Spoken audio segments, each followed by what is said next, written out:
अरे इधर आएगा एक भाई एक इधर हाँ सन फील्डर है।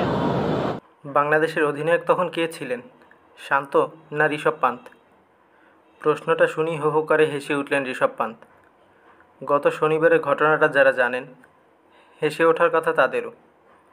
চেন্নাই টেস্টের তৃতীয় দিনে ভারতের দ্বিতীয় ইনিংস যখন চলছিল, এক পর্যায়ে পান্তকে দেখা যায় বাংলাদেশে ফিল্ডিং সাজিয়ে দিতে।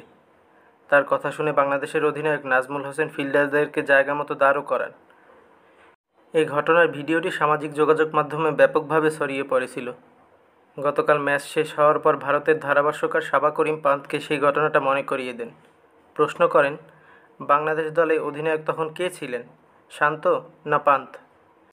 পান্তের ফিল্ডিং সাজানো ঘটনাটি ছিল নতুন ওভারের। তাসকিন আহমেদ বোলিংয়ে এসেছেন। অফসাইডে বাংলাদেশের দুই ফিল্ডারকে পাশাপাশি দাঁড়ানো দেখে পান্ত হাত দিয়ে মিড উইকেটের দিকে ইশারা করে বলতে থাকেন, আরে ভাই, এদিকে একজন আসো, এদিকে ফিল্ডার কম আছে।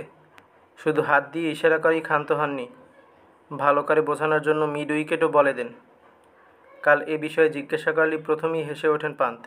এরপর বলতে থাকেন, ক্রিকেটে কিভাবে আরও ভালো করা যায় এ নিয়ে অজয় ভাইয়ের সাথে আমার প্রায়ই কথা হয়, সেটা নিজের দলের হোক বা অন্য দলের হোক।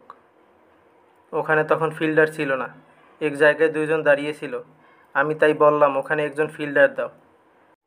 ব্যাট হাতে দাঁড়িয়েও প্রতিপক্ষের ফিল্ডিং সাজিয়ে দেওয়া পান্ত সে ইনিংসে অবশ্য ভালোই করেছেন। খেলেছেন 109 রানের ইনিংস, যা ছিল প্রায় 2 বছর পর তার প্রথম টেস্ট। লেগ সাইডে বৃত্তে ভেতর ফিল্ডার না থাকায় বিষয়টি নাজমুলের নজরে এনে পান্ত হিন্দিতে বলেছেন, अरे इधर आएगा एक भाई एक इधर हाँ सन फील्डर है। মজার ব্যাপার হচ্ছে পান্তের এই পরামর্শ মেনে নেন নাজমুল এবং মিড উইকেট অঞ্চলে একজন ফিল্ডার নিয়ে আসেন।